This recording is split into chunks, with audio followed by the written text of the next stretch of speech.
Hello, welcome to Dental Board's practice 3 for dental anatomy. Please, if you find these practice exams or samples, please make sure you share with your friends and make sure you practice dental anatomy every day. Okay, so I hope you had a wonderful 2018, and if you're planning to take your exam 2019, I wish you all the best. Okay. Um, However, these questions dental anatomy does not change. Make sure you practice daily. Okay, practice 3 has 20 questions, so make sure you review. You can stop the video. I mean, you can pause the video while you are doing this.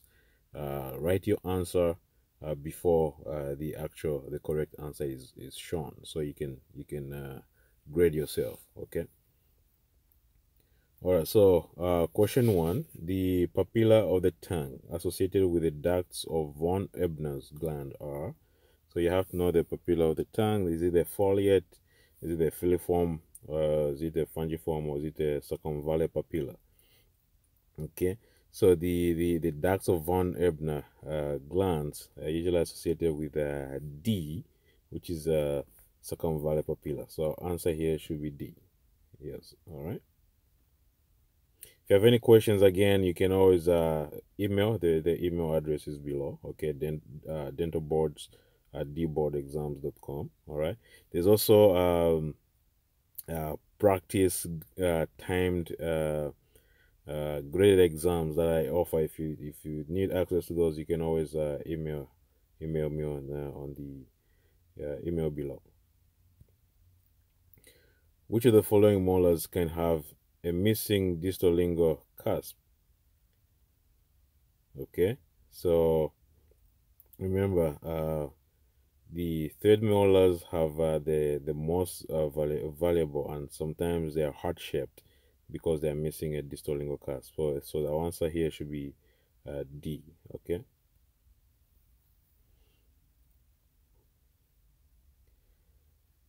Which of the following represents the largest portion of a tooth? So the tooth, remember, is made up of the enamel, dentin, cementum. Of course, within the cavity, the canal cavities, you have the pulp. All right. So now the question is, which of the portions makes up the largest part of the tooth? Okay. So dentin is usually found in a lot of places. In the roots, you have in the crown. So the answer here should be dentin. Okay. C for dentin. Question 4. Which two cusps are linked by the oblique ridge? So remember, the oblique ridge is found on the maxillary first molars. So you have to know which two cusps are connected by the oblique. It's oblique, so it's not gonna be right in the middle. Okay, and because it's oblique, the answer here should be the mesiolingual cusp. Okay, remember the mesiolingual cusp, which is the largest cusp of the maxillary first molar, going to the distal facial because it's in the oblique direction. Okay, so our answer here should be it's C. Mesiolingual cusp to distal facial. Make sure you know the anatomy of first molars well. Which of the following papilla would normally be found in the buccal vestibule adjacent uh, to maxillary second molar? Okay, so the maxillary second molar, the papilla which is adjacent there is the Stenson duct papilla. Okay, where the Stenson duct opens into the mouth. So it's going to be, our answer is going to be A, papilla of the parotid duct.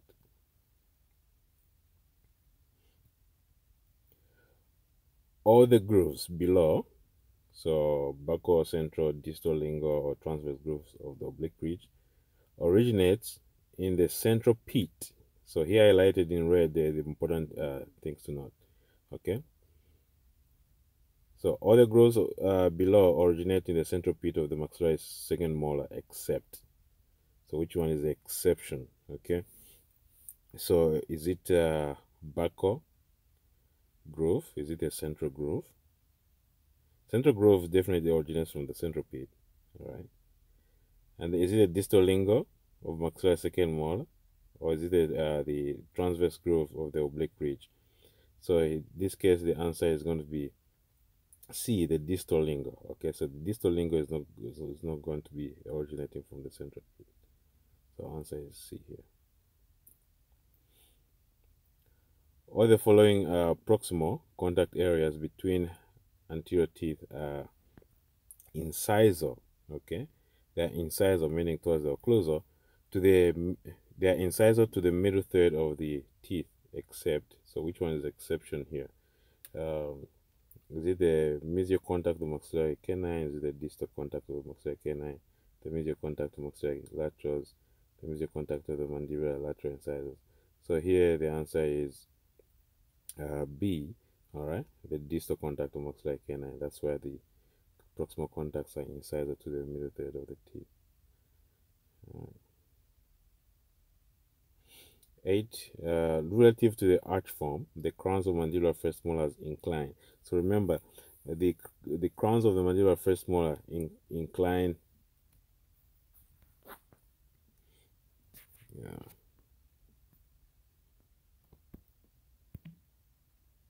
Excuse me. So the crowns of maxillary first molars incline. So they incline mostly to the lingual. Okay. So to the lingual side. All right. And also they lean forward. So lingual and mesial. The crowns of the maxillary teeth, here they incline to the buccal. All right, and mesial. Okay, so here our answer here should be, let's see, so mesially and facially, no. Anything facially is wrong, so we have C and D. So mesially and lingually, so we have C as the answer. So which permanent teeth below is the lingual embrasure smaller than the facial embrasure? Maxillary first premolar and maxillary second premolar, maxillary second molars and maxillary third molars, mandibular first molars and mandibular second molars, mandibular first molars, mandibular first premolar and mandibular second premolar. Yes, so this is going to be the answer because it's going to be smaller, the lingual embrasure, because of the large mesial surface or proximal surface of the uh, mandibular premolars. Okay, and mandibular so the mandibular second premolars compared to the mandibular first premolars, and also the surfaces are almost equal. Okay, so they're going to have smaller embrasures.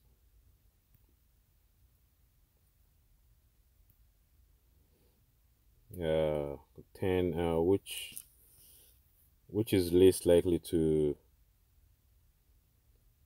contribute to or affect stability of the dental arch? So here, periodontal health is going to affect, of course, stability. We're looking at something which affects the dental arch form the least. Okay, so periodontal health is going to affect it. Occlusal plane, least likely. Occlusal contact forces, yes, that's going to affect a lot. Interproximal contacts form, yes, affects a lot. Forces exerted, others. So the list here is going to be B. All right.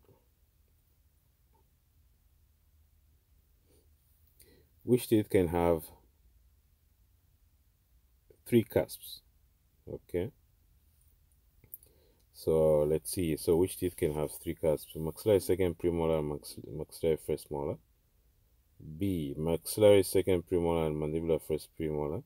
C. Maxillary first molar and mandibular second molar. D. Maxillary second molar and mandibular first molar premolar. E. Maxillary second molar and mandibular second premolar. Yes, this should be the answer. So E is our answer here. Okay. So make sure you know which teeth should have three cusps. All right.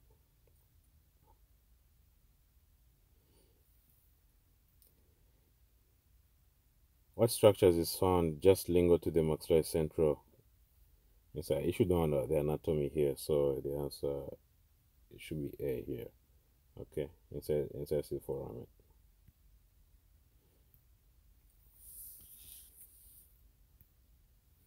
Where is mandibular foramen located? Well, so that's where usually you target for the when you give the inferior alveolar nerve block.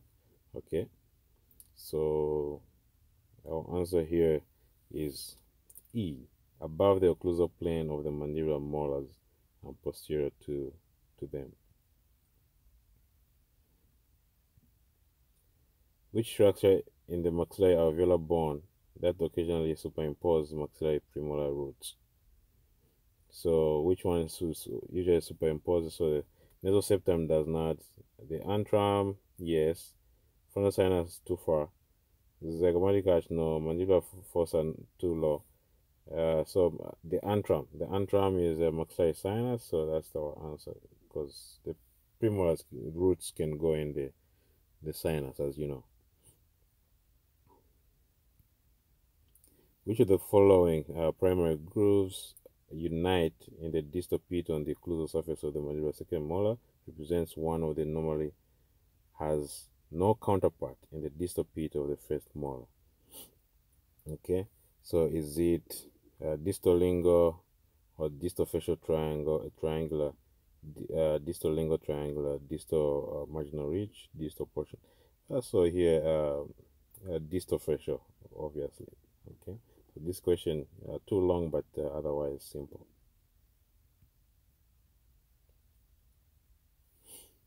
What describes the contact relationship between a maxillary central incisor and a maxillary lateral incisor? Okay. Contact is offset to the lingual. Contact is centered incisor cervically. Lingual embrasure is larger than the facial embrasure. Yeah, that's our answer. And then the incisor embrasure is the largest of all. No, so our answer is C. Okay. So make sure you know lingual embrasures. Okay. You can always buy a dental form and look at the embrasures.